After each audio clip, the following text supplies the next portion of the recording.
மத்திய பட்ஜெட் நாளை தாக்கல் செய்யப்பட உள்ள நிலையில் மக்களின் எதிர்பார்ப்புகள் என்ன என்பதை தற்போது பார்க்கலாம்.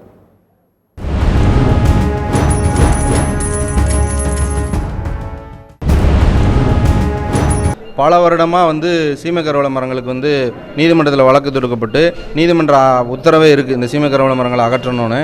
ஆனால் அதுக்கு அரசின் சார்பில் உரிய நிதி இல்லாத காரணத்தால் மாவட்ட நிர்வாகம் என்ன பண்ணுறாங்கன்னா தனியார் நிறுவனங்களை பிடிச்சி அவங்க சமூக பங்களிப்பு நிதி CSR ஃபண்டு மூலமாக தான் இப்போ அந்த மரங்களை கொஞ்சம் கொஞ்சமாக பண்ணுறாங்க. அதனால் என்ன ஆகுதுன்னா அந்த வேலையில் சுணக்கம் ஏற்படுது.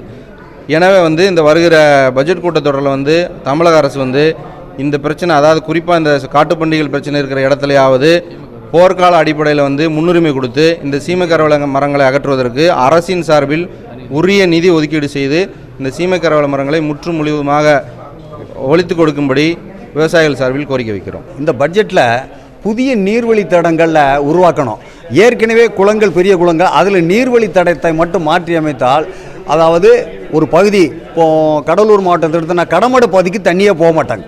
அந்த கடமடை பகுதிக்கு கடலூர் மாவட்டத்தில் சிதம்பரம் தாலுகாவில் கடமடையில் இன்னும் விவசாயம் செய்ய முடியலை. ஒரு போகம் அந்த மலையில் தான் விவசாயம் செய்கிறாங்க. அந்த பகுதிக்கு உண்டான தூர்வாரி அந்த கடமடை பகுதிக்கு ஒரு புதிய வழித்தடத்தை உருவாக்கினால் அதே போன்று அனைத்து மாவட்டங்களிலும் புதிய நீர்வழித்தடங்களை உருவாக்கி இந்த புதிய நீர்வழித்தடத்திற்கு இந்த பட்ஜெட்டில் அதிக நிதி ஒதுக்கி அதை அந்தந்த பகுதி கிராம விவசாயிகளிடமே ஒப்படைக்க வேண்டும்.